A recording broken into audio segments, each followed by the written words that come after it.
அனைவருக்கும் வணக்கம், வாழ்த்துக்கள். கடவுள் நமக்கு கொடுத்திருக்கிற இந்த இனிய சந்தர்ப்பத்துக்காக, வாய்ப்புக்காக நன்றி உணர்வோடு, மகிழ்ச்சியோடு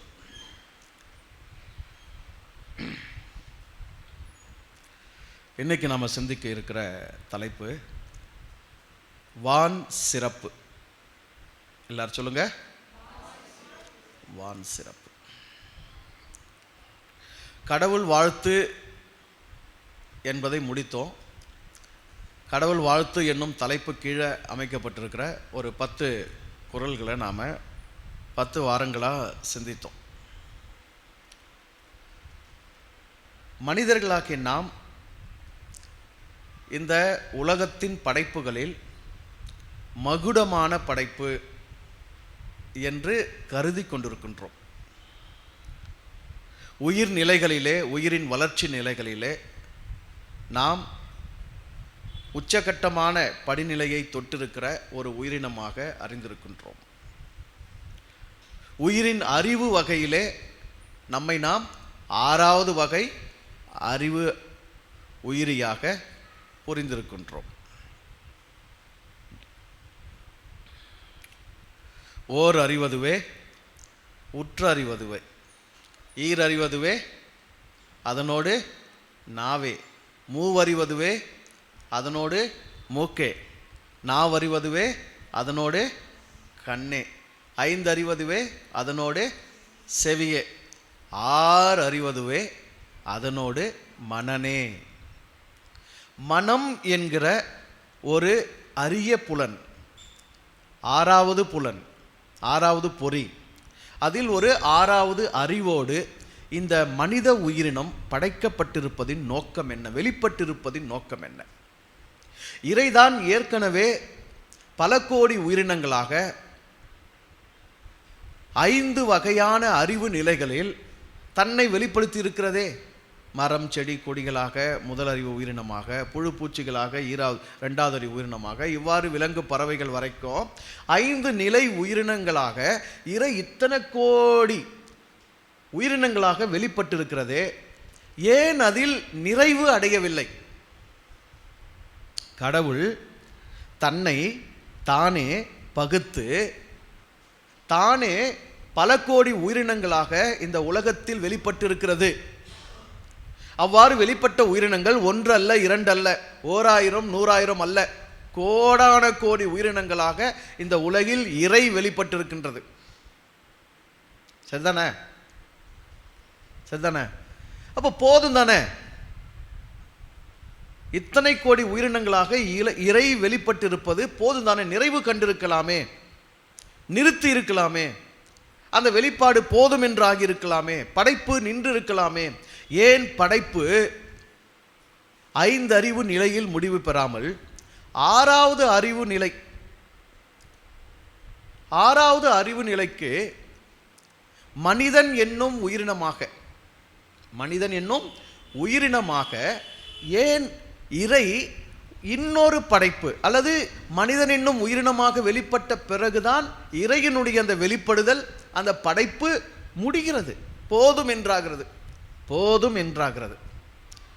நீங்கள் பைபிளோட பார்த்தீங்கன்னா 6 நாள் வரைக்கும், 5 நாள் வரைக்கும் எல்லாவற்றையும் படைத்து முடித்து விட்டு 6வது நாள் மனிதனை படைத்து முடித்த பிறகுதான் கடவுள் ஓய்வுக்கு வந்தார் என்று சொன்னார்கள். சரியா? படைப்பு மனிதனோடு நிற்கிறது. ஏன் 5 அறிவு நிலை வரையில் படைப்பு நிறைவு அடையவில்லை? ஏன் 6வது அறிவு உயிரினமாக மனிதன் வெளிப்பட்ட பிறகு படைப்பு நிறைவடைந்தது?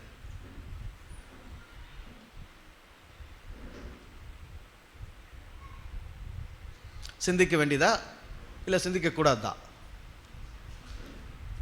யோசிக்கணுமா, யோசிக்க வேணவா? யோசிக்கணும். 5 அறிவு நிலை வரையிலான உயிரின படைப்புகள் படைப்புகளை நுகர்கின்றது. 5 புலன்கள் கொண்டு படைப்புகளை நுகர்ந்து அனுபவிக்கின்றது. அவைகள் ஒவ்வொன்றுக்கும் அதனதன் அறிவு நிலையிலான சிந்தனையும் கூட இருக்கின்றது. ஆனால் அந்த சிந்தனை தேவைகளுக்கு அப்பாற்பட்டு, நல்லா புரிஞ்சுக்கோங்க, உயிரினங்களின் சிந்தனை தேவைகளுக்கு அப்பாற்பட்டு அந்தந்த படைப்பினுடைய உண்மைத்தன்மை என்ன, சிறப்பு என்ன, முக்கியத்துவம் என்ன, மேன்மை என்ன, விசேஷம் என்ன என்பதை உணர்ந்து கொண்டாடுகிற மனம் என்கிற ஆறாவது புலன், ஆறாவது அறிவு என்கிற அந்த பெருந்திறன் அந்த உயிரினங்கள் வரைக்கும் இல்லை. இப்போ இறை இந்த படைப்பின் முழுமையாக என்ன விரும்பி இருக்கிறது என்றால், என்னிலிருந்து வெளிப்பட்டிருக்கிற அல்லது நான் எத்தனை கோடி உயிரினங்களாக இங்கு வெளிப்பட்டிருக்கிறேனோ அத்தனையும் நுகர்வது மட்டுமல்லாமல், அனுபவிக்கப்படுவது அல்லாமல், அதில் உள்ள ஒவ்வொரு படைப்பிலும் உள்ள சிறப்புகளை உணர்ந்து கொண்டாடுவதற்கென்றே ஒரு உயிரினம் தேவை என்று இறை உணர்ந்திருக்கிறது, இறை விரும்பி இருக்கிறது. படைப்புகள் ஒவ்வொன்றிலும் உள்ள சிறப்புகளை உணர்ந்து கொண்டாடுவதற்கென்றே ஆறாவது நிலை, ஆறாவது அறிவு உயிரினமாக மனம் என்கிற சிறப்பு புலனோடு மனிதர்கள் நாம் வெளிப்பட்டிருக்கிறோம். மனித படைப்பின் நோக்கம் உண்ணுவது, உறங்குவது, இனப்பெருக்கம் செய்வது, இணையோடு கூடுவது, வீடு கட்டுவது, சொத்துக்களை சேர்ப்பது, ஏதோ வாழ்ந்தோம் என்று வாழ்ந்துவிட்டு போவது அல்ல. அது வாழ்க்கையில் இவைகளெல்லாம் தன்னாலேயே நடக்கக்கூடியது. தன்னாலேயே பசிக்கும். பசி எப்படி தான் உண்டாகுது? தன்னாலே தான் உண்டாகுது. ஏன் தன்னாலே உண்டாகுது? ஏற்கனவே தன்னாலே பசிக்கான உணவு இங்கு வைக்கப்பட்டிருக்கிறது. ஏற்கனவே பசிக்கான உணவு இங்கு ஏற்கனவே தன்னாலேயே வைக்கப்பட்டிருப்பதனால் உனக்கு எப்படி வருது பசி? தன்னாலேயே வருது. ஏற்கனவே இங்கு தண்ணீர் வைக்கப்பட்டிருக்கிறது, ஆகவே உனக்கு தாகமும் எப்படி வருது? தன்னாலேயே வருது.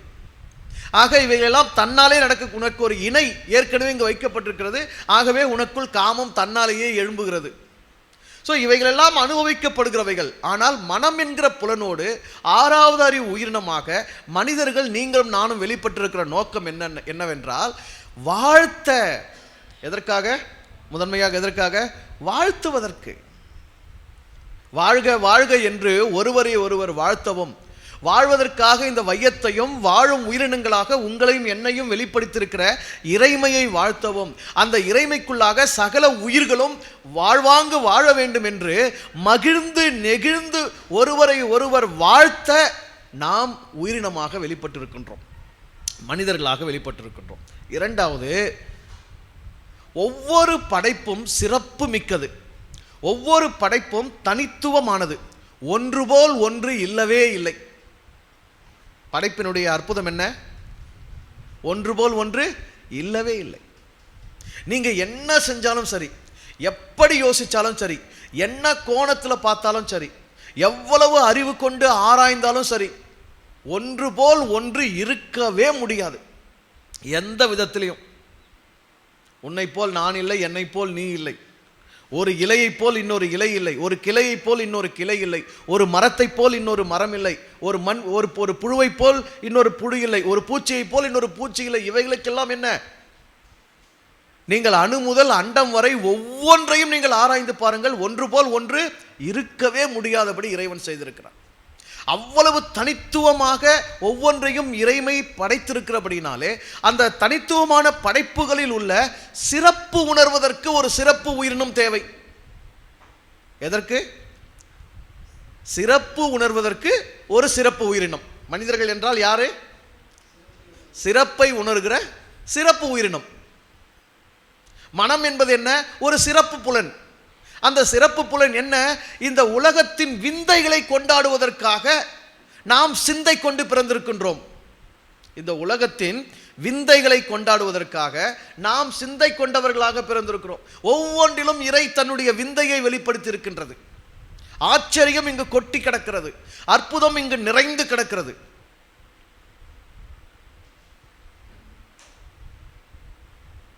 அனாதியான கடவுள் எப்பொழுது தனக்குள் இந்த உலகத்தை, இந்த படைப்புகளை வெளிப்படுத்த வேண்டும் என்று விரும்பி படைப்புகளை வெளிப்படுத்தினானோ அந்த நாள் முதற்கொண்டே ஒவ்வொன்றிலும் அற்புதங்கள் தான் விளங்கி கொண்டிருக்கின்றது. இதை அறியாத மந்தைகள் தான் சிலது என்ன செய்கிறது? கோயில்களில் போய் அற்புதங்களை வேண்டுகிறது, தேவாலயங்களில் போய் அற்புதங்களை வேண்டுகிறது, மசூதிகளில் போய் அற்புதங்களை வேண்டுகிறது, அங்கும் இங்கும் அலைந்து திரிந்து இறைவாய்களுக்கு அற்புதம் செய் அற்புதம் செய் என்று கேட்கிறது. இறைவன் என்ன சொல்லுகிறான்? உன்னை ஏற்கனவே நான் எப்படி தான் செஞ்சிருக்கிறேன்? அற்புதமாக தான் செஞ்சிருக்கிறேன். இந்த உலகத்தை ஏற்கனவே எப்படி தான் செஞ்சிருக்கிறேன்? அற்புதமாக தான் செஞ்சிருக்கிறேன். உனக்கு பசி வருது இல்லையா, உனக்கு பசி வருது இல்லையா, அதுதான் உனக்கு நான் செஞ்ச முதல் அற்புதம். கொண்டாடினியா? உன் பசி என்னும் அற்புதத்தை கொண்டாடினாயா? உன் நாவினுடைய ருசியின் அற்புதத்தை கொண்டாடினாயா? உன்னை சுற்றி படைக்கப்பட்டுள்ள ஒரு வேப்ப கொழுந்த நீங்க கிள்ளி வாயில போட்டா அதுல ஒரு கசப்பை உணர்றீங்க இல்லையா? அந்த கசப்பு ஒரு அற்புதம் இல்லையா? ஒரு மாம்பழத்தை கடிச்சு ருசிக்கும் போது அதுல ஒரு இனிப்பை உணர்றீங்க இல்லையா? இனிப்பு சுவைன்னு ஒன்று உணர்றீங்க இல்லையா? அது அற்புதம் இல்லையா? இவ்வாறு ஒவ்வொன்றிலும் நான் சிறப்பை வைத்திருக்கிறேன். ஒன்றுக்கொன்று இணையாக எதையும் செய்யவில்லை. அதனால்தான் நம்மால் பாருங்க, கடவுள் வாழ்த்து என்பதில் அவரவருக்குள் உள்ள கடவுளை உணர்ந்து அந்த கடவுளின் நெறியை பின்பற்றி தங்களை ஈடேற்றிக் கொள்வதற்கான வழிமுறைகள் எல்லாம் சொல்லி முடிச்சுட்டு அடுத்த அதிகாரத்தில் எங்க போயிருக்கிறாரு? வான் சிறப்பு. வான் என்பது அப்புறம் பார்ப்போம். முதல்ல சிறப்பை உணரக்கூடிய சிறப்பு உயிரினம் நீ என்பதை உணர்ந்து கொள் என்கிறார். வான் இருக்கிறது, புவி இருக்கிறது, இவ்வளவு படைப்புகள் இருக்கிறது, அண்டம் இருக்கிறது, கோள்கள் இருக்கிறது, நட்சத்திர சூரிய சந்திரன் இருக்கிறது, மழை பெய்கிறது, இவ்வளவு உன்னை சுற்றிலும் நடக்கிறது. ஆனால் இதனை எல்லாம் கொண்டாடுவது யார்? மனிதனை தவிர மற்ற எந்த உயிரினத்துக்கும் தான் யாருன்னே தெரியாது.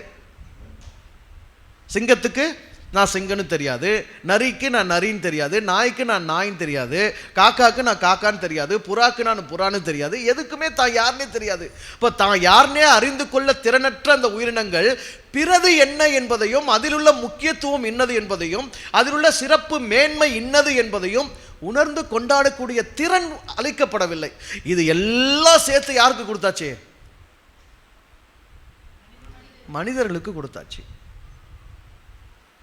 இப்போது மனிதர்கள் வெறும் உண்ணுவதிலேயும் உறங்குவதிலேயும், அந்த உண்ணுவதற்கும் உறங்குவதற்கும் தேவையானதை ஈட்டுவதற்கு உழைப்பதிலுமே காலத்தை கழித்து கொண்டிருந்தால் அந்த மனித உயிரினமும் தன்னுடைய நோக்கத்திலிருந்து அது வீழ்கிறது, தன்னுடைய சாரத்திலிருந்து அது சரிகிறது, தன்னுடைய தன்மையிலிருந்து அது தாழ்கிறது.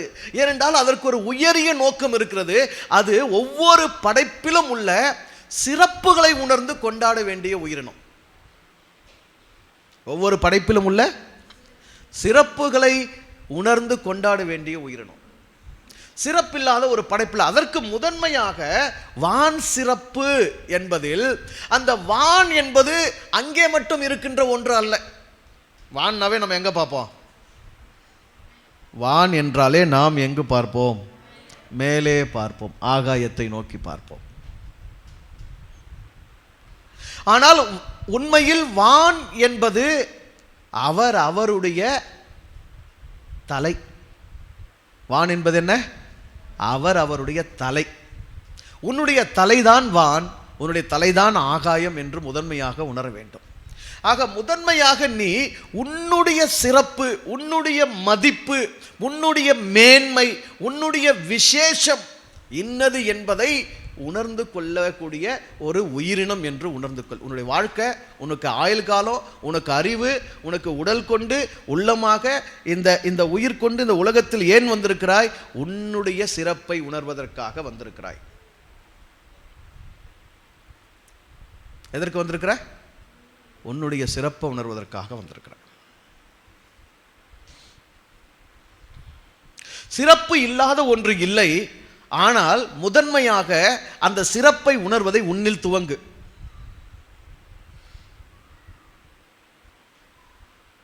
உன்னுடைய தலையில் உள்ள சிறப்பு என்ன? என்சான் உடம்புக்கு சிரசே பிரதானம். தலைதான் இந்த என்சான் உடம்புக்கு முக்கியமானது. அந்த தலையில் உனக்கு அனைத்தும் அருளப்படுகிறது. எப்படி வான் மழையை பொழிகிறதோ அதுபோல உன்னுடைய தலையிலிருந்து உனக்கு சிந்தனை அருளப்படுகிறது, எண்ணங்கள் அருளப்படுகிறது, உணர்வுகள் அருளப்படுகிறது, வாழ்க்கையின் வழிநடத்துதல்கள் அருளப்படுகிறது. அனைத்தும் அங்கிருந்து கொட்டுகிறது, அறிவு மாறி கொட்டுது. அந்த சிறப்பை உணர்ந்து கொள்ளப்பார். நீ ஒவ்வொரு நாளும் இந்த உலகத்தில் எந்தெந்த படைப்புகளோடு, எந்தெந்த மனிதரோடு தொடர்பு படுகிறாயோ, என்னென்ன காட்சிகளை உன் கண்களில் இந்த இயற்கையில் இந்த உலகத்தில் நீ பார்க்கிறாயோ, ஒவ்வொன்றிலும் உள்ள சிறப்பு என்ன, ஒவ்வொன்றுக்குமான முக்கியத்துவம் என்ன. சிறப்பு என்பது முக்கியத்துவம், மேன்மை, விசேஷம். அதுல இருக்கிற ஒண்ணு இன்னொன்னு இல்லை, அதுக்கு பேர் தான் என்னது? சிறப்பு. அதுல இருக்கிற ஒண்ணு இன்னொன்றில் இல்லை என்பதுதான் சிறப்பு. சிறப்புகளை உணர்ந்து கொண்டு வந்தால்தான் உன்னுடைய சிந்தை சிறக்கும். ஏனென்றால் நீ சிந்தையால் வாழக்கூடிய உயிரினம். சிந்தை தான் உனக்கு உணவு, சிந்தை தான் உனக்கு உணர்வு, சிந்தை தான் உனக்கு மூலம், சிந்தை தான் உனக்கு வடிவம், சிந்தை தான் உனக்கு உருவம், சிந்தை தான் உன்னுடைய வாழ்க்கை. அந்த சிந்தைக்கு சக்தி அருள்வது எதுதான்? சிறப்புகளை உணர்ந்து கொள்வதுதான்.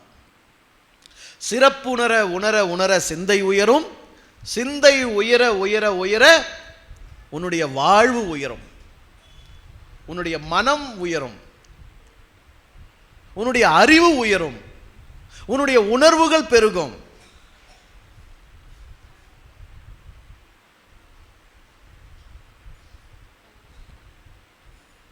எதனையும் அவமதிக்க கூடாது, எதனையும் அலட்சியம் செய்யக்கூடாது.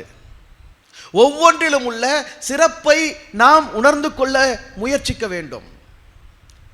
என் தலையில் என்ன சிறப்பு இருக்கிறது, என் உடலில் என்ன சிறப்பு இருக்கிறது, என் மனதில் என் உள்ளம் என்பதில் என்ன சிறப்பு இருக்கின்றது, என் உயிர் எத்தனை சிறந்ததாக இருக்கின்றது, இந்த உலகமும் இந்த உலகத்தில் ஒவ்வொரு படைப்புகளும் எவ்வளவு சிறந்ததாக இருக்கின்றது, ஒவ்வொரு படைப்பில் உள்ள முக்கியத்துவம் என்ன, ஒவ்வொரு படைப்பினுடைய தனித்துவங்கள் என்ன, இவைகளை உணர்வதற்குத்தான் மனிதன்.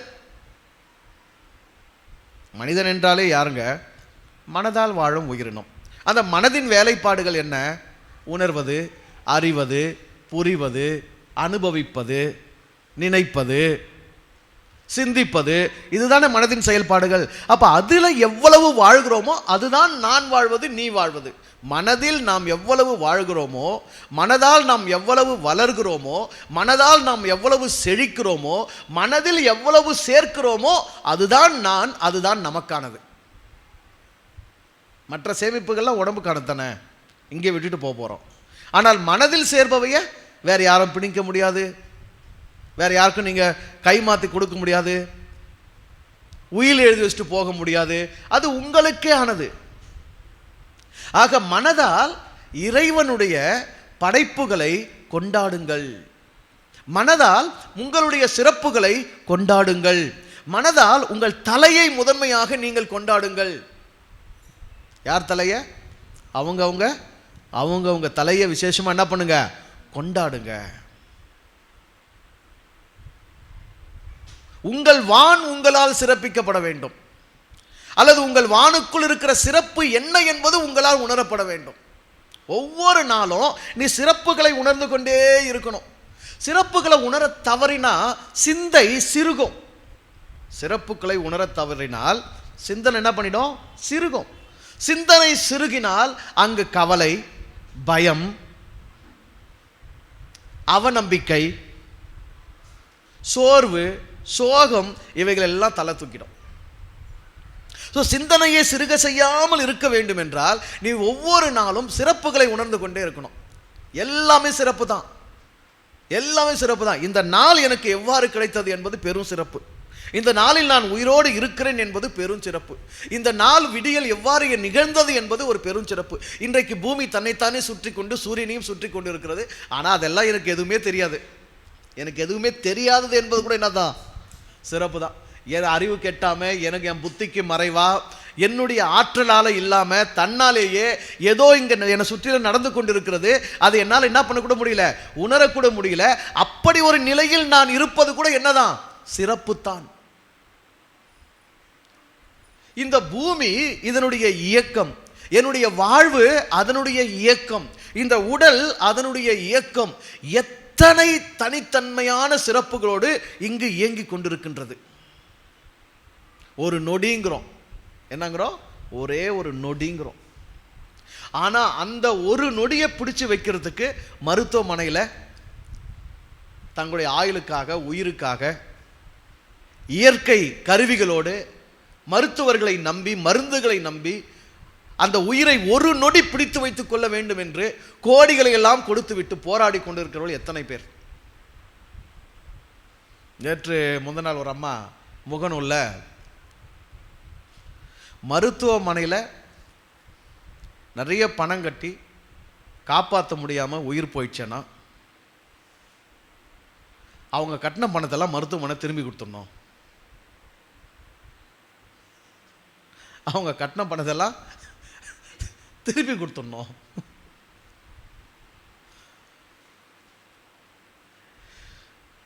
இதனால மருத்துவர்கள் எப்படி எந்த உயிரையும் காப்பாற்றி ஆகணும்னு நேர்மையாக வேலை செய்வாங்க. அதுக்கு இன்னொருத்தன் கமெண்ட்டு, நேர்மையாக வேலை செய்கிறது அப்புறம் முதல்ல அட்மிஷனே போட மாட்டான். முதல்ல என்ன செய்ய மாட்டான், அட்மிஷனே போட மாட்டான். நீ பொழப்பியா போவியான்னு தெரியாது. அப்புறம் கட்டப்படுத்த நீ பாட்டுக்கு போயிட்டு திருப்பி ஃபைன் போயிடுவேன், உனக்கு அட்மிஷனே கிடையாது போனுவான். மனிதர்கள் அந்த நொடியை தக்க வைத்துக் கொள்வதற்கு, இருப்பை தக்க வைத்துக் கொள்வதற்கு எத்தனை கோடிகளை கொடுத்து என்ன செய்ய முடியும்? வெறுமனே ஒண்ணுமே செய்யல, வெறுமனே ஒண்ணுமே செய்யல.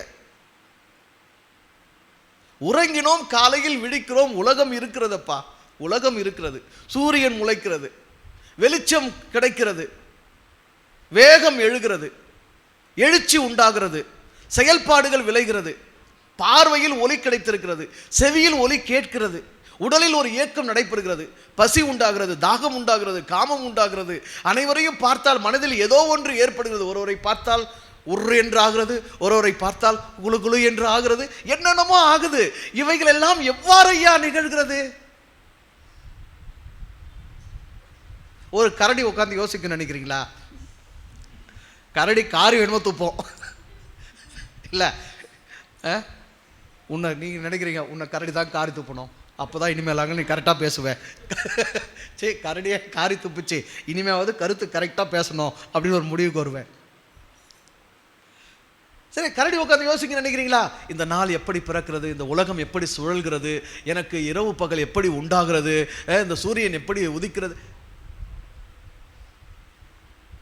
இறை என்ன உணர்ந்திருக்கிறது பாருங்கள். ஆறாவது அறிவு நிலையில் மனம் என்கிற புலனோடு மனிதன் என்கிற இந்த படைப்பு வெளிவராவிட்டால் படைப்புகளுக்கு அர்த்தமற்று போயிருக்கும். வான் வான் தான் என்று யாருக்கு மட்டும்தான் தெரியும்?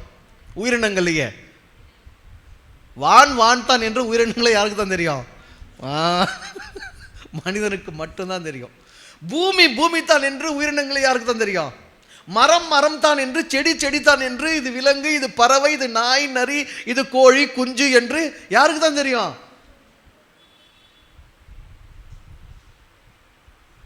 காக்கைக்கும் தன் குஞ்சு பொன் குஞ்சு. இது கூட யார் தான் காக்கைக்கு கத்துக்குத்துது? இது கூட காக்கைக்கு யாருங்க கத்துக்குத்துது? மனுஷன் தாங்க.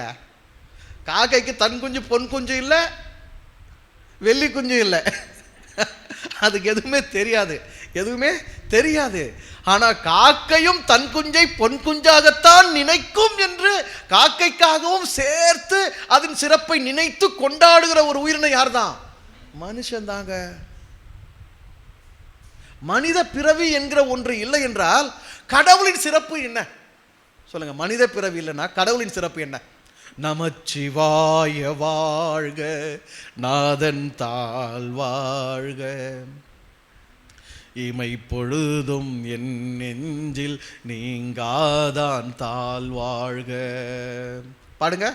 நமச்சிவாய வாழ்க, நாதன் தாழ் வாழ்க, இமை பொழுதும் என் நெஞ்சில் நீங்காதான் தாழ் வாழ்க. கோகழியாண்ட குருமணி தன் தாழ் வாழ்க, கோகழியாண்ட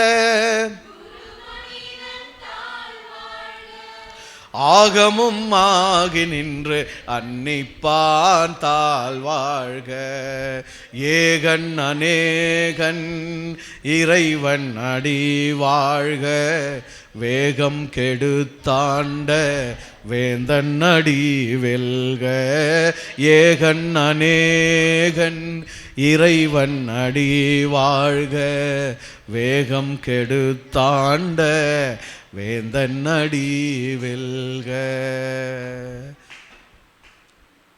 எந்த சிங்கம் எழுதுச்சுத? எந்த குயில் பாடுச்சுத? எந்த மான் இசையமைச்சது? இதுக்கு எந்த மயில் ஆடுது இதை போட்டு? சொல்லுங்க, யாருடைய உணர்வு இது? இது யாருடைய கொண்டாட்டம்? இது யாருடைய சிறப்புணர்தல்? மனிதர்கள் இல்லாவிட்டால் எண்ணில்லடங்கா ஸ்தோத்திரம் தேவா என்றென்றும் நான் பாடுவேன். இந்நாள் வரை என் வாழ்விலே, இந்நாள் வரை என் வாழ்விலே நீ செய்த நன்மைக்கே ஆஹா எண்ணில்லடங்கா ஸ்தோத்திரம் தேவா என்றென்றும் நான் பாடுவேன். ஆண்டவரே, இறைவா, கடவுளே, எம்பெருமானே, காலையில் மானை கொடுத்தாயே என்று எந்த உயிரினமாவது உட்கார்ந்து பாட்பாடுதா? இந்த நல்ல ஆகாரத்தை இன்று எங்கள் யாவருக்கும் தந்த நல்ல பிதாவே. யார்தான்? மனிதர்களின் கொண்டாட்டம். இந்த உலகத்தினுடைய அழகே இறைவனுடைய படைப்போடு இணைந்த மனித மனங்களின் கொண்டாட்டத்தால் தான் சிறப்புற்றிருக்கின்றது.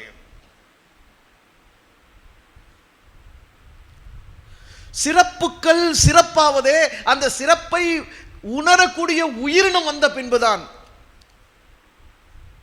இறைக்கு ஒரு சிறப்பு இங்கு உணரப்பட்டிருக்கிறது, இயற்கைக்கு ஒரு சிறப்பு இங்கு உணரப்பட்டிருக்கிறது, ஒவ்வொரு படைப்பிலும் உள்ள சிறப்புகள் இங்கு உணரப்பட்டிருக்கின்றது.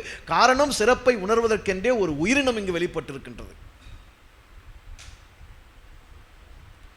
யாராவது வாழ்க்கை ரொம்ப நொந்துக்கிற மாதிரி இருக்குது, கஷ்டமா இருக்குது, பாடுகள் இருக்குது, போராட்டம் இருக்குது, போர் அடிக்குது, வாழ்க்கை நல்லாவே இல்லை, பணம் இல்லை, வேலை இல்லை, அது இல்லை, இது இல்லை, அவங்களுக்கெல்லாம் இது இருக்குது, இவங்களுக்கெல்லாம் இது இருக்குது, எனக்கு இது இல்லை, சுகம் இல்லை, சொத்து இல்லை அப்படின்ற ஒரு போராட்டம் இருந்தா சரி, எல்லாத்தையும் தூக்கி போட்டு நான் மனிதன், மனம் கொண்ட உயிரினம், இந்த உலகத்தின் சிறப்புகளை கொண்டாடுவதற்கென்றே நான் வந்திருக்கிறேன்னு ஒவ்வொரு படைப்பா தேடி போய் அதில் உள்ள சிறப்புகளை மட்டும் நுகர்ந்து அதை கண்டு உணர்ந்து அதை என்ன பண்ணுங்க, கொண்டாட்டமா பாடுங்க, எழுதுங்க, ஆடுங்க, பேசுங்க, கவிதை வடிங்க, என்ன செய்யணுமோ அதெல்லாம் செஞ்சுட்டே இருங்க. உங்களுக்கு வாழ்க்கை எப்படி போர் அடிக்குதுன்னு நான் பார்க்குறேன்.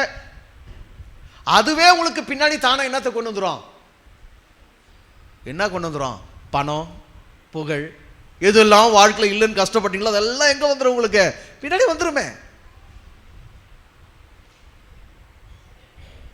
எண்ணிலடங்கா கோடி தாவர இனங்கள் இந்த பூமியில் இருக்குது. ஒரு தாவரத்தை ஒரு நாளைக்கு எடுத்துக்கோ. இன்றைக்கு பசலைக்கீரை. இன்றைக்கு என்னது? பசலைக்கீரை. பசலைக்கீரை என்று பெயர் ஏன் வந்தது? பசலை என்றால் என்ன? கீரை என்றால் என்ன? பசலையில் என்ன பசலை இருக்கின்றது? கீரையில் என்ன சத்து இருக்கின்றது? அது நார்ச்சத்து உணவா அல்லது புரதச்சத்து உணவா? அதில் உள்ள வேதி என்ன? அதில் உள்ள இயற்பியல் என்ன? அது எந்த காலத்தில் முளைக்கும், எந்த பருவத்தில் முளைக்கும், அது எவ்விதமான சூழலில் வளரும், அது எவ்விதமான சூழலை உள்வாங்கி செரித்து கொள்ளும், எவ்விதமான சூழலை உள்வாங்கி செரிக்காது, அதனுடைய இலை எப்பொழுது என்ன வடிவத்தில் இருக்கும், அதனுடைய தன்மை என்ன, அதை படம் வரைஞ்சு வெறும் ஒரே ஒரு பசலைக்கீரையின் சிறப்பை நான் கொண்டாடுகிறேன். என்னதுங்க? பசலைக்கீரை. அடுத்த நாள் பொன்னாங்கண்ணி கீரை. வெறும் கீரை, வெறும் இலைகள் உள்ள கீரை செடிகளை மட்டும் என்னத்த கீரை, ஏதோ கீரை அப்படின்றல நீ ஒண்ணு பண்ணது. என்னத்த கீரை, ஏதோ கீரை இல்லை, நீ எதை மட்டும் ஆராய்ச்சி பண்ணு, எதை மட்டும் கொண்டாடு, கீரைகளை மட்டும் கொண்டாடிட்டு வா. நீ எப்படி கீரை பாரு, நீ எப்படி கீரை பாரு, உனக்கு என்னன்னா கீரை போது பாரு. உனக்கு சேர போறதை யாரும் என்ன பண்ணவே முடியாது, அளக்கவே முடியாதுங்க. ஆமா, படைப்புகளை நீ எப்பொழுது கொண்டாடுகிறாயோ, வான் என்றால் என்ன பார்க்குது, வானத்தை எல்லாமே பார்க்குது. சில உயிரினங்கள் வானத்தை பார்க்காமே போயிடுது. சில உயிரினங்கள் கவுந்து பிறந்தது எப்படிதான், கவுந்து பிறந்தது தான். இப்படி நிமிந்து என்ன செய்ய முடியாது, பார்க்கவே முடியாது. அப்போ நீ பிறப்பாலேயே நீ யார் தான்? நிமிர்ந்த உயிரினம் தான். நிமிர்ந்த உயிரினம் என்னவே அறிவு ஜீவி, அறிவு உயிரினம். அப்படி அறிவு உயிரினம். நீயும் வானு பார்க்குற, மற்ற பறவைகள் சில விலங்குகள் கூட வானை பார்க்குது, எல்லாம் வானை பார்க்குது, வானு என்ன வானு அப்படின்னு போகுது. நீ அப்படி போனேன்னா அதுங்களுக்கு உனக்கு என்ன கிடையாது, வேறுபாடு கிடையாது. ஆனால் நீ வானை பார்த்தால் அந்த வானின் சிறப்பு என்ன, ஏன் அது வான், அந்த வானில் என்ன இருக்கிறது, அந்த வானுக்கும் எனக்கும் என்ன தொடர்பு, அந்த வானின் முக்கியத்துவம் என்ன, அந்த வான் என் வாழ்வோடு எப்படி தொடர்பு பட்டிருக்கின்றது என்கிற சிந்தையை நீ பெருக்கினால், நல்லா புரிஞ்சுக்க, ஒவ்வொன்றை பற்றியும் உன்னால சிந்திக்க முடியும், ஒவ்வொன்றிலும் உள்ள சிறப்பை உன்னால உணர முடியும். அதை நோக்கி உன் சிந்தனையை நீ தான் வளர்க்கணும். நம்ம தனியா இருக்கும் போதெல்லாம் என்ன பண்றோம்,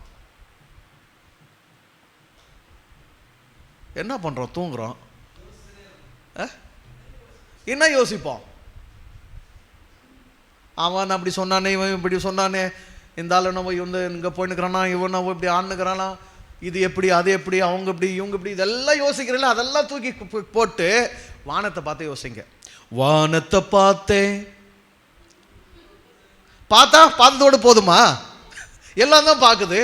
நீ என்ன பண்ணும், பார்க்கறதுக்கு அடுத்த கட்டத்தை தாண்டணும். மனிதன் என்பவன் பார்ப்பதோடு மட்டும் இல்லாமல் பார்த்தலுக்கு அடுத்த கட்டமாக பார்ப்பதை சிந்தித்து அதில் உள்ள சிறப்பை உள்வாங்கக்கூடியவன்.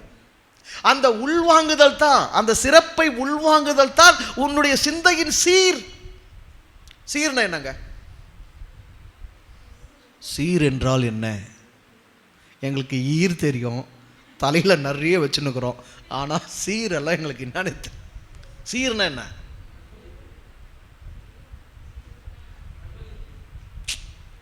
சீரே தெரியாத நாருங்களா நீங்க. சீர்னா அன்பளிப்பு வெகுமதி எல்லாம் கிடையாது. சீர் என்பது ஒரு தந்தை தன் மகளுக்கு கொடுக்கக்கூடிய உரிமை. சீர் யாருங்க கொடுப்பாங்க, தாய் மாமா சீர் கொடுப்பாரு, அப்பா பிள்ளைக்கு என்ன பண்ணுவாங்க, சீர் கொடுப்பாங்க. அப்படின்னா என்ன, அது உரிமை. முதல்ல சீர் என்பது என்னது, உரிமை. உறவில் இருக்கக்கூடிய உரிமையின் வெளிப்பாடு சீர். அந்த சீர் எதுக்கு கொடுக்குறாங்கன்னா, பாவிக்கிறதுக்கு, தேவைக்காக. என் பொண்ணு இன்னொரு வீட்டுக்கு போறா, அங்க இருக்கிற பொருள்லாம் யாருது என்னது எது என்னதுன்னு தெரியாது, எடுத்த ஆளை ரொம்ப தயங்குவா. தயக்கம் இல்லாம அவ தைரியமா தன்னுடையது என்று உரிமையோடு தன் பொருளை எடுத்து பயன்படுத்தணும். அதனால நான் என்ன கொடுத்து அனுப்புறேன், அவளுக்கு சீர் கொடுத்து அனுப்புறேன்னு தகப்பன் கொடுப்பது, அது உரிமையின் அடையாளம். அது அப்படி உங்க சிந்தைக்கு ஒரு உரிமை இருக்கிறது, உங்க சிந்தையில் ஒரு சீர் இருக்கிறது. உங்களுக்கு சிந்தைக்கு சீர், அதாவது உங்க வாழ்க்கைக்கு என்ன தேவையோ அதை நீங்க எடுத்து தைரியமா ஆள்றதுக்கு இறைவன் உங்களுக்கு கொடுத்த சீர்தான் என்னது, உங்களுக்கே உரித்தான சிந்தை. உங்களால் எது உணரப்படுகிறதோ, உள்வாங்கப்படுகிறதோ, சிந்திக்கப்படுகிறதோ, எந்த படைப்பில் என்ன சிறப்பு உணர்கிறீர்களோ அந்த சிந்தை தான் இறைவன் உங்களுக்கு என்று தனித்தன்மையாக வழங்குகிற சீர். எங்க அப்பா எனக்கு கொடுத்த சீருங்க, எப்படி பேசுவீங்க, எங்க அப்பா எனக்கு கொடுத்த சீரு, என் பொருள். சில பேர் அதில் என்னவே போட்டு வந்துருவாங்க, அந்த பாத்திரங்களை என்னவே போட்டு வந்துருவாங்க, பேரே போட்டு வந்துருவாங்க, அட்ஜஸ்ட் வந்துடும். எல்லா பாத்திரத்தும், கட்லு, பீரோ, என்னென்ன சீர் வீட்டில் இருந்து கொடுத்து அனுப்புறாங்களோ அத்தனை பொருள் மேலே அவங்க பேர் போட்டு வந்துருவாங்க. அவங்க பேர் போடுவாங்களா, வேற யார் பேர் என்ன போடுவாங்களா? புருஷ வீட்டுக்கு தானே போறோம், புருஷன் வீட்டில் தானே வைக்க போகிறோம். கல்லானாலும் கணவன், ஃபுல்லானாலும் யாரு, முன்னெல்லாம் புல்லானாலும் புருஷனாங்க, இப்பெல்லாம் என்ன சொன்னா, ஃபுல்லானாலும் ஒரு யார் தான், புருஷன் தான். அதனால யார் பேரை போட்டுக்கலாம், புருஷன் பேரை போட்டுக்கலாம். புருஷன் என்ன, மாமனார் மாமியார் இல்லாமையா புருஷன் நமக்கு வந்துட்டான், மாமனார் மாமியார் இருந்தால்தான் தான் நமக்கு புருஷன் வந்தது. அதனால யார் பேர் போட்டுக்கலாம், எங்க மாமியார் பேரை போட்டு கொடு. அப்பா எனக்கு கொடுக்குற சீரியல் யார் பேரை போட்டு கொடு, எங்க மாமியார் பேர் போட்டு கொடு. வாயிட்டு வருவாங்களா, இல்லை போட்டுக்க முடியுமா, முடியுமாங்க? வாய்ப்பில்லை ராஜா. அது யாருடைய பேர் பதிக்கப்படும், அவங்களுடைய பேர் பதிக்கப்படும், அவங்களால் ஆளப்படுது. என்னுடைய சீர், எனக்கு என் தகப்பன் அளித்த சீர். அப்படி இறைவன் இந்த பூமிக்கு ஒன்று அனுப்பினால, இறைவன் இந்த பூமிக்கு அனுப்பினால, எதை எடுத்தாண்டு நீ வாழப் போகிறாய், எந்த உரிமையில் இங்கு புழங்க போகிறாய், எதனை கொண்டு இந்த உலகத்தின் உயிர்களோடு நீ உறவாட போகிறாய், தயக்கமின்றி மயக்கமின்றி வலுவாக தைரியமாக துணிவாக உன் வாழ்க்கையை எதை கொண்டு இங்கு நீ நடத்த போகிறாய், அதுக்கு இறைவன் கொடுத்தனுப்பின சீர் தான் உங்கள் சிந்தை. ஒரு படைப்பை பார்த்து அதில் உங்களுக்கு என்ன புரியுது, அதனுடைய முக்கியத்துவம் என்ன, அதனுடைய மேன்மை என்ன, அதனுடைய சிறப்பு என்ன, நீங்கள் உள்வாங்கி நீங்கள் ஒன்று சிந்திக்கிறீங்க பார்த்தியா, உங்கள் சிந்தையில் ஒரு எழுச்சி வருது பார்த்தீங்களா, அதுதான் உங்களுக்கான சீர். அதன்படி தான் நீங்கள் வாழணும். அப்படி இந்த மனுஷன் என்ன பண்ணியிருக்கான், தன்னை உணர்ந்திருக்கிறான், தன் மதிப்பை உணர்ந்திருக்கிறான், கடவுளை உணர்ந்திருக்கிறான், அதன் மதிப்பை சிறப்பை உணர்ந்திருக்கிறான். அந்த உணர்விலிருந்து அவன் வாழ பார்க்குறான். வானில் ஒரு சிறப்பை பார்க்குறான். எங்க வானில் ஒரு சிறப்பு, வான் சிறப்பு இருக்கிறது எங்க, பூமியில. வாழ்ந்து நிற்கிறது எதுல, உடம்புல இருக்கிறது. எங்க பூமியில வாழ்ந்து நிற்கிறது எதுல, உடம்புல. இந்த உடம்பு எங்க போக போறது, மண்ணுக்கு போக போகுது. ஆனா எதனுடைய சிறப்பை உணர்றான். அப்ப என்ன சொல்ல வரான், நீ மண்ணில் வாழ்ந்து கொண்டிருக்கின்றாய், மண்ணுக்கே திரும்பக்கூடிய உடலில் வாழ்ந்து கொண்டிருக்கிறாய்.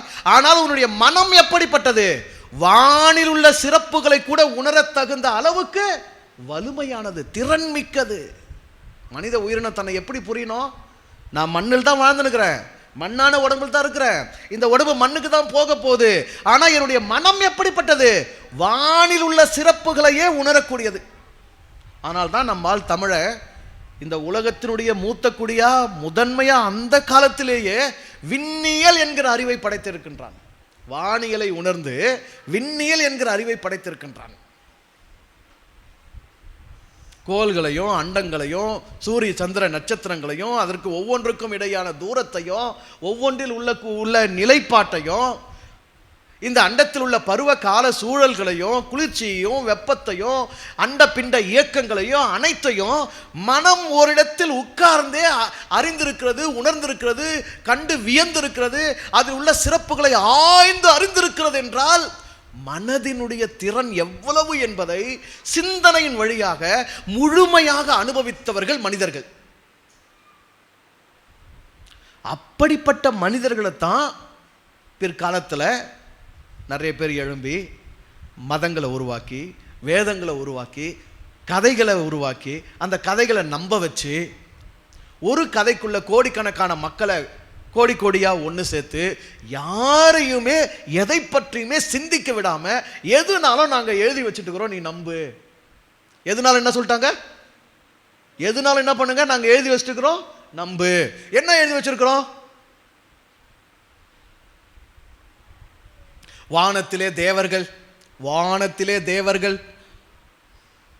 கத்தி சண்டை போடுகிறார்கள். ஒரு கத்தியும் இன்னொரு கத்தியும் ஒன்றோடு ஒன்று உராசும் போது அதிலிருந்து வருகிறதே அதுதான் மின்னல். நம்பு. வானத்தில் தேவர்கள் எல்லாம் யுத்தம் செய்யும் போது அவசரமாக முட்டிக்கொண்டு மூத்தா வந்து விட்டது. அவர்கள் எல்லாரும் சேர்ந்து மூத்தா பெய்கிறார்கள், அதுதான் மழை.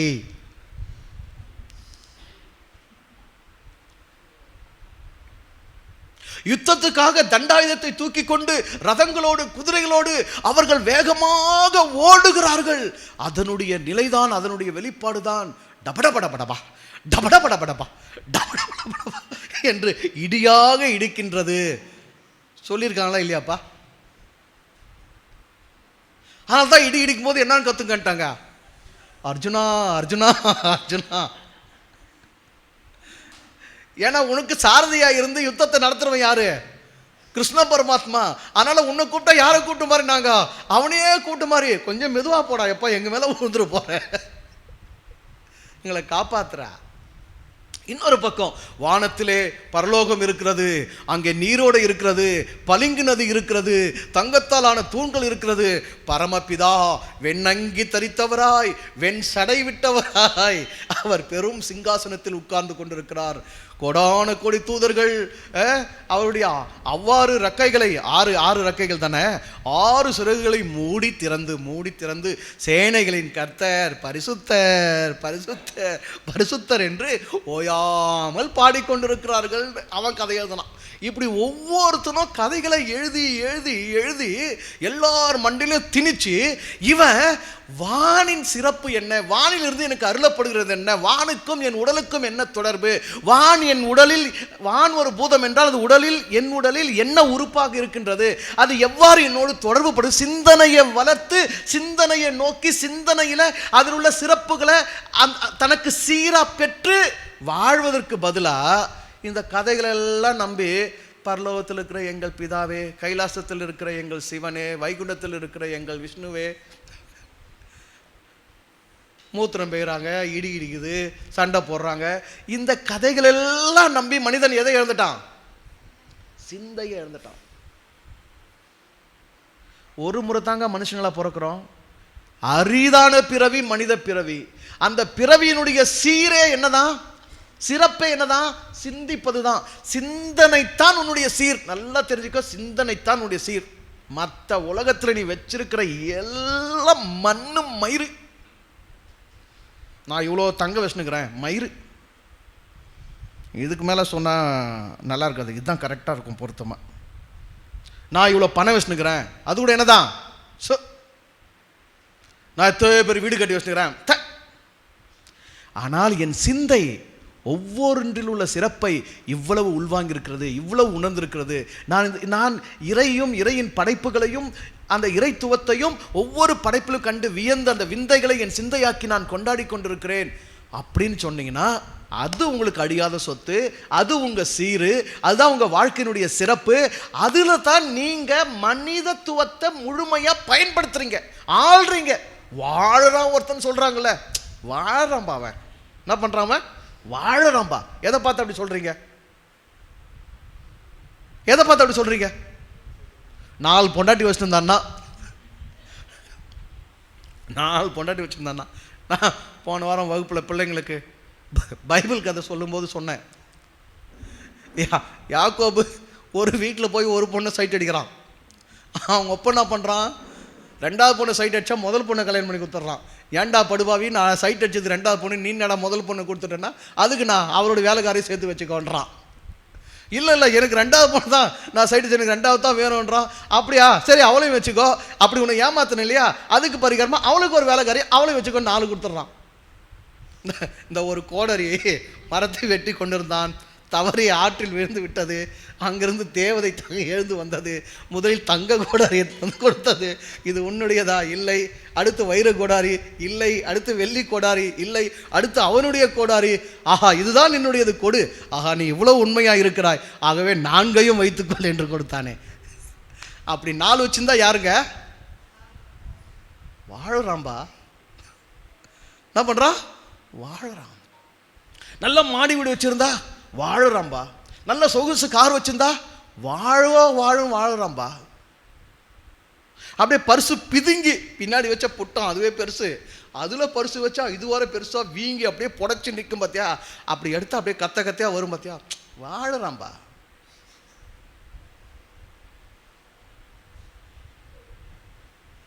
ஆனா உண்மையிலேயே வாழ்தல் என்பது என்ன?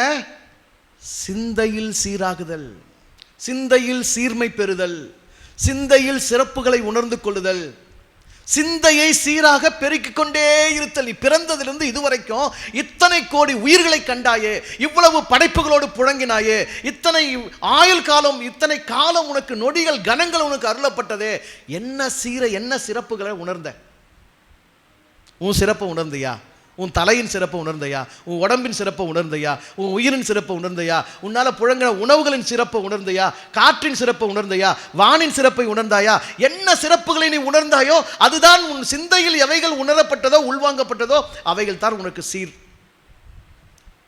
அந்த சீர் இல்லாதவன் இங்க பூமிக்கு வந்து அனுப்பப்பட்டு, அந்த சீர் இல்லாம இந்த பூமியை விட்டு போறவன் ஏழையா போறான், பிச்சைக்காரனா போறான், வளமற்றவனா போறான், வறியவனா போறான், வறுமையில போறான்.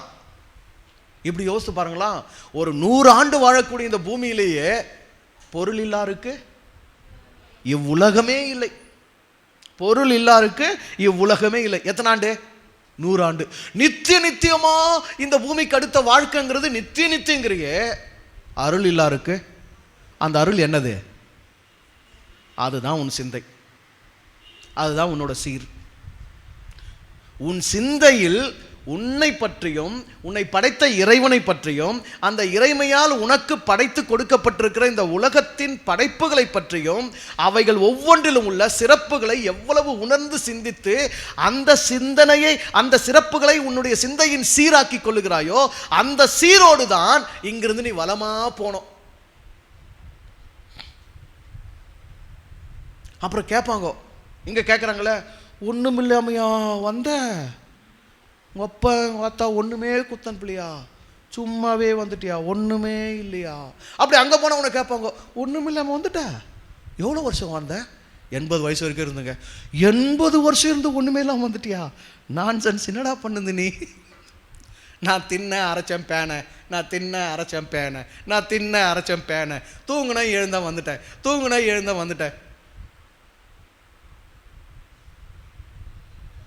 நீ அங்கே போகும்போது அந்த வீட்டில் உள்ளவர்கள் உன்னை ஏற்றுக்கொள்ளும்படி உன்னை வரவேற்கும்படி போகும்போதே எப்படி போ?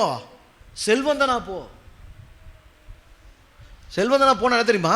ஏற்கனவே அங்கே போயிருப்பல்ல, அவெல்லாம் உன்னை ரிசீவ் பண்ணும்போது இவன் நான் புதுமையான சிந்தையோடு வரான், இவன் நான் புதுமையான சீர்தூக்கின்னு வரான், நாமளும் அங்கே தானே இருந்துட்டு வந்தோம், இந்த சீரெல்லாம் நம்ம கொண்டுட்டு வரலையே.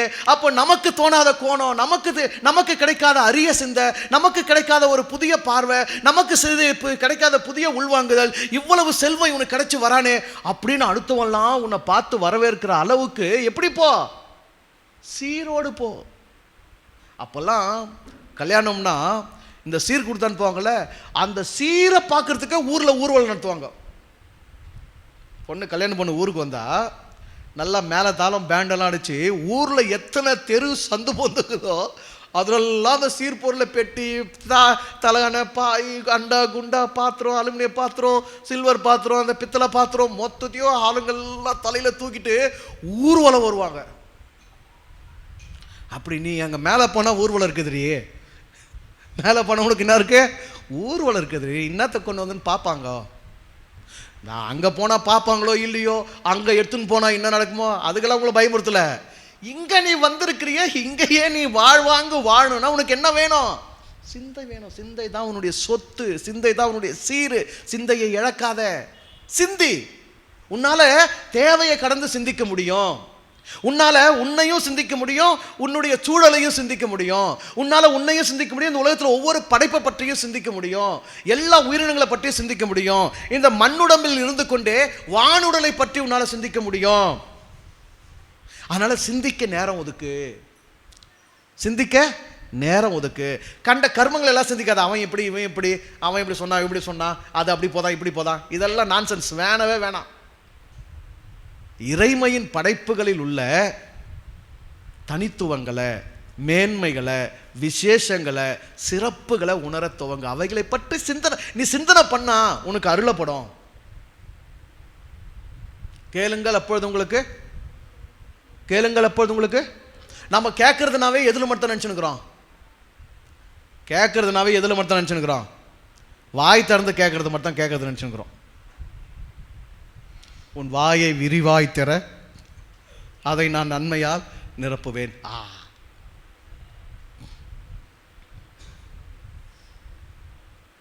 சிந்தையை நீ திறந்து, உன்னுடைய மனதில் சிந்தையை நீ திறந்து, இறைவா இந்த வான் என்பது என்ன? உம்முடைய வெளிப்பாடு தானே, அதில் என்ன சிறப்பு இருக்கின்றது? இறைவா இந்த மலர் என்பது என்ன? அதில் என்ன சிறப்பு இருக்கின்றது? இறைவா இந்த மான் என்பது என்ன? அதில் என்ன சிறப்பு இருக்கின்றது? சிந்தையில் கேள். எதுல கேளு? எதுல கேளு? சிந்தையில் கேள். சிந்தையில் செல்வத்தை சீரை நீ பெறுவாய், சிந்தையில் உனக்கு அருளப்படும். கேளுங்கள் அப்பொழுது உங்களுக்கு கொடுக்கப்படும். என்ன கேட்குறே அதானே அருளப்படும், என்ன கேட்குறே அதானே கொடுக்க முடியும். சிந்தையை கேட்டால் உனக்கு என்ன கிடைக்கும்? சிந்தை கிடைக்கும். சிந்தையால் படைப்புகளின் விந்தையை நீ உணரலாம். படைப்புகளின் விந்தையை உணர்கிறவனுக்கு வாழ்வில் நிந்தை என்பதே இல்லை. என்ன இல்லை? நிந்தை என்பதே இல்லை. நிந்தை மட்டும் இல்லை, கந்தை கூட இல்லை. கந்தை கூட மாறும். மாறுமா மாறாதா?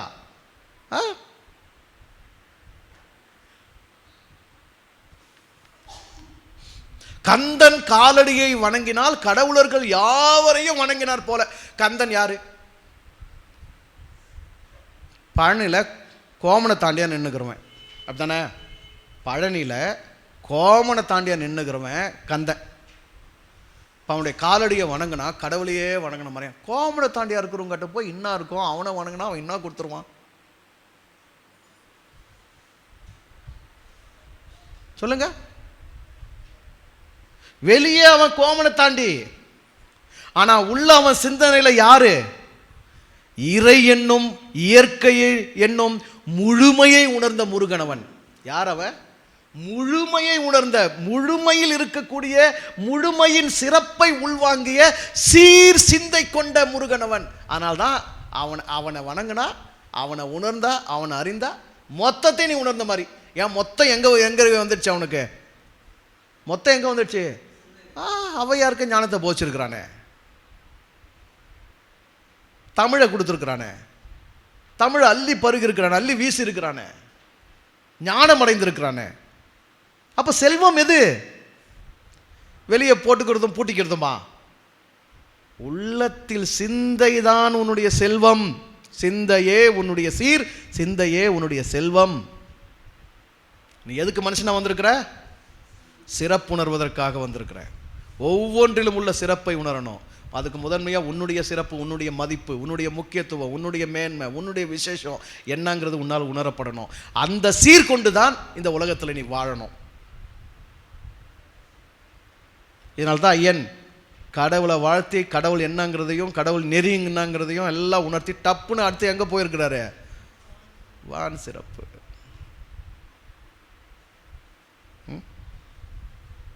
சிறப்புணருங்கள், சீர் பெறுங்கள், செல்வம் பெறுங்கள், சீரும் சிறப்புமாக வாழுங்கள்.